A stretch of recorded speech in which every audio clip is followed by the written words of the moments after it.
नमस्कार। चलिए आज मिलकर कुछ कमाल का करते हैं। हम अपनी पूरी दुनिया को उसके सबसे सरल, सबसे बुनियादी हिस्सों से बनाना सीखते हैं। हम अपने चारों ओर जो कुछ भी देखते हैं, सब कुछ बेसिक आकृतियों से बना है ना? लेकिन इन आकृतियों को समझने के लिए हमें किसी और भी सरल चीज से शुरुआत करनी होगी। तो ज्यामिति की इस दुनिया को बनाने के लिए हमें वहीं से शुरू करना होगा जहां से हर चीज की शुरुआत होती है। मतलब एक विचार से, एक आइडिया से।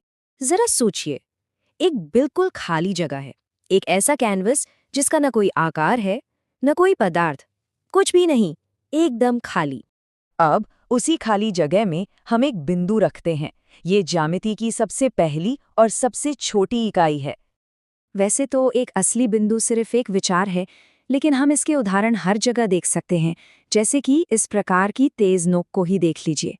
ठीक है, तो एक अकेला बिंदु सिर्फ एक लोकेशन बताता है, लेकिन क्या होगा जब हम एक और बिंदु ले आए? देखिए, दो बिंदुओं को जोड़कर हम अपनी पहली ऐसी चीज बनाते हैं जिसे मापा जा सकता है। तो सवाल ये है कि दो बिंदुओं के बीच का सबसे छोटा रास्ता आखिर है क्या? चलिए देखते हैं। ये है एक रेखाखंड, मतलब एक लाइन का वो हिस्सा जिसके दो एंड पॉइंट्स होते हैं और जिसे मापा जा सकता है। इसका सबसे अच्छा उदाहरण है कागज के एक टुकड़े को मोड़ने से बनी तह। तो एक रेखाखंड का एक शुरुआती और एक अंतिम बिंदु होता है, ये तो हम समझ गए। लेकिन क्या होगा अगर हम इन सीमाओं को, इन लिमिट्स को ही हटा दें? जब हम एक रेखाखंड को दोनों दिशाओं में बिना रुके हमेशा के लिए बढ़ाते चले जाते हैं, तो ये एक रेखा बन जाती है, एक ऐसी चीज जिसकी लंबाई का कोई अंत ही नहीं है। अब अगर हम एक बिंदु से शुरू करें और केवल एक ही दिशा में अनंत तक चलते जाएं, तो हम एक किरण बनाते हैं। और ये सिर्फ कोई किताबी बात नहीं है।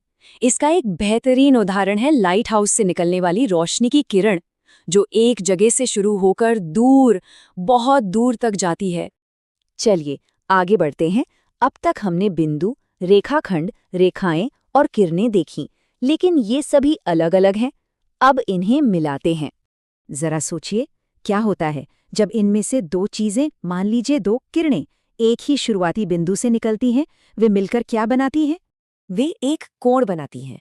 ये हमारे चारों ओर दिखने वाली हर तरह की आकृति का एक बहुत ही मौलिक, एक बहुत ही बेसिक हिस्सा है। हर कोण के दो मुख्य भाग होते हैं। एक तो है भुजाएं, जो असल में वो दो किरणें ही हैं, और दूसरा है शीर्ष, यानी वो पॉइंट जहां ये दोनों भुजाएं आकर मिलती हैं। तो चलिए इन सबको एक साथ जोड़कर देखते हैं कि हमने एक साधारण से बिंदु से क्या कुछ बना लिया है। तो हमने एक बिंदु से शुरुआत की, फिर रेखाखंड बनाया, उसके बाद रेखाओं और किरणों की अनंत दुनिया को समझा, और आखिर में हम कोणों तक पहुंचे, जो असल में आकृतियां बनाते हैं। और सबसे दिलचस्प बात यह है कि इन सभी चीजों को हम अपनी असल दुनिया में हर रोज देखते हैं। इस टॉर्च की लाइट को ही देखिए, ये एक किरण है, या फिर सूरज से निकलने वाली ये अनगिनत किरणें, जो इसी आइडिया को एक बहुत बड़े ब्रह्मांडीय स्तर पर दिखाती हैं। हम रोजमर्रा में जिस भी वस्तु का इस्तेमाल करते हैं, जैसे ये कैंची, वो इन्हीं बुनियादी ज्यामितीय विचारों से ही तो बनी है। देखिए, इसके ब्लेड्स एक कोण बना रहे हैं। हमने एक ऐसे बिंदु से शुरुआत की जो दिखता भी नहीं है, और उससे अपने आसपास की दुनिया को बनाना सीख लिया। ये हमें याद दिलाता है कि सबसे बड़ी और जटिल चीजों की शुरुआत भी अक्सर बहुत ही सरल होती है।